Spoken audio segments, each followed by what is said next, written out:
I always believed that nothing could reach me through the cold. That belief, I now know, was the first lie I told myself. If you're listening to this, I survived, but I'm no longer sure which part of me made it out.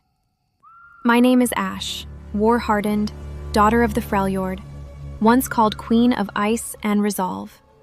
Now, survivor of something far worse. I can't say if fate or malice dragged me here. The night they came, I was tracking through snowdrifts, bow ready, listening to the sound of my own breathing and the whispering wind. My breath still fogged the air each time I relived that moment. The world twisted, splintered, and I was elsewhere. Hell announced itself with a shriek. That sound, the scrape of metal across bone, the echo of children's laughter warped into howls, never leaves me. The first step I took was not on frost, but on a graveyard of broken dreams. Playground mulch soaked in old blood, glass crunching like ice below my boots, the taste of iron so thick it glued my lips together. Everything hurt, even the colors hurt. Rust grew like rot over every surface. Swings appeared as hangman's nooses, slides warped into chutes for slaughter, dolls hung from barbed wire, heads lolling, faces carved to smile and mockery, eternally staring. My eyes tried to focus on details, like tally marks gouged into tree bark, names crossed out in dried black, shreds of fabric ragged in the breeze. That's when the voice arrived, already inside my skull. Welcome to paradise, champions. Every friend is a future trophy. Only one of you gets out to tell the story. Survival is your blessing. The rest are fertilizer. My hands shook, not from cold, but from a dread so profound it sang inside me. I gripped the bow until my knuckles blanched, knelt, and tried to breathe. The silence was worse than Freljord's endless blizzards, a hush expectant, predatory. I was not alone. She appeared like a memory I didn't own, Sinon. She stepped from behind a half-melted jungle gym, rifle in her arms, her face set in lines of wariness and fury. We could have killed each other right there. Instead, we simply watched. She raised her rifle, not to aim, but to reveal herself. I raised my hands just slightly, an unspoken agreement. Something passed between us, something old and exhausted. Maybe it was war. Maybe it was the knowledge that no one trusts by instinct in a world like this. Yet there we were, breathing, alive, neither lowering their guard. Our companionship was born in that moment, spent staring, measuring, acknowledging the brokenness in each other's eyes. We didn't speak at first. We learned to move together as if by nature, shifting through the shadows, covering each other's blind spots without words. It became an unspoken pact.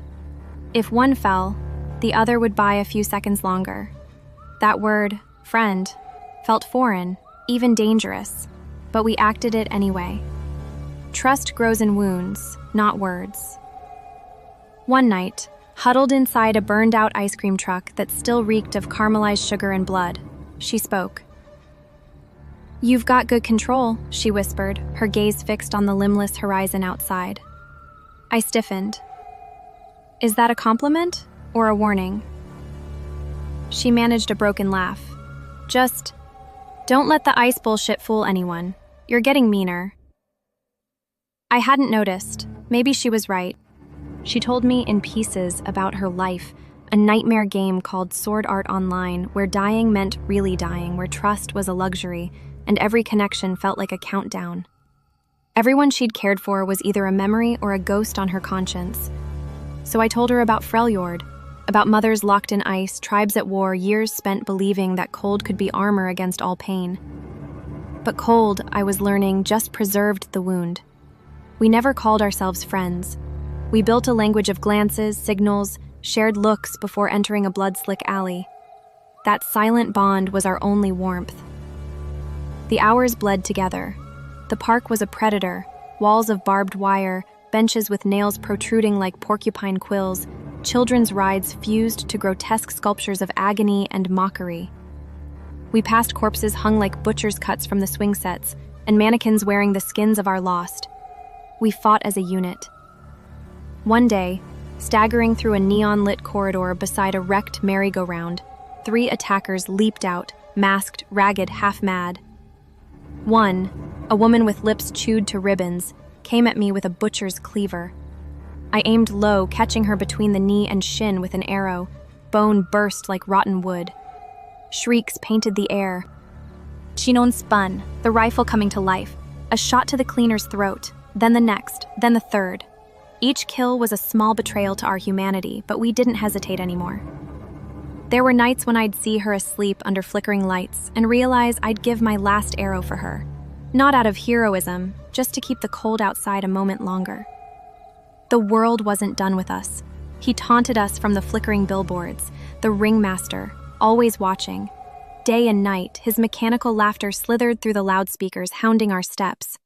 He threw horrors into our path, a hacker boy whose drones were contestants' teeth, mercenaries whose bodies were maps of violence and regret. Each new enemy was a piece of himself, a puzzle built from the broken parts of others. We lost track of days, sanity thin as breath. Then the numbers thinned, and it was just us. The final scene burned into me, ash raining from the heavens, the scent of burning skin in the sickly morning light. He came into view, plastic-skinned, eyes bright as coins, smile a blade's edge. He clapped, slow and mocking. There's no prize, only gratitude for breath. You learned what you needed. Survival is the only blessing. I wanted to scream at him, to wound him with truth, but my voice came out as hate and frost. Sinon leaned near, grave as ever. We end this, whatever it takes. We made a plan. Sinon would fake death. I would play victor, weeping as if everything I had left was spent on her loss. The ringmaster strolled toward us, each step measured, the ground gleaming orange with fire and blood. He knelt next to Sinon's body, touched her cheek, laughed. This one was a masterpiece, he murmured, voice a caress that made my blood freeze again. I moved on impulse, arrow loosed, blade in hand. It hit his shoulder. He didn't fall. He laughed, his jaw snapped open unnaturally wide, as if history itself was breaking inside him. He lunged, not like a man, but like a thing in mid-metamorphosis, hands sprouting razors slicing deep across my arm and face. I crashed backward into rusted steel, felt bones splinter, tasted blood more real than ever before. Then, through the blur, I saw her. Sinon, eyes death bright, rising from the ground, rifle leveled. The shot exploded through the back of his skull. Blood and plastic splattered the carousel's facade. He reeled, but did not die. 2 more shots, knees shattered. He crawled, feral, still trying to smile. I pierced his throat. Red foam bubbled out, erupting into wet, rasping sobs. He clung to life, dragging himself onward, clawing at the ground, whispering gratitude as if we were devils come to collect. We dragged him through ash and glass to the rusted carousel, impaling him with all our remaining hate. When he tried to laugh again, Sinon put her barrel into his mouth and painted the plastic ponies in red ruin. The world caught fire, billboards bursting overhead, the air raining with cinders and hands molded from ash. The carousel spun, warped and grinning.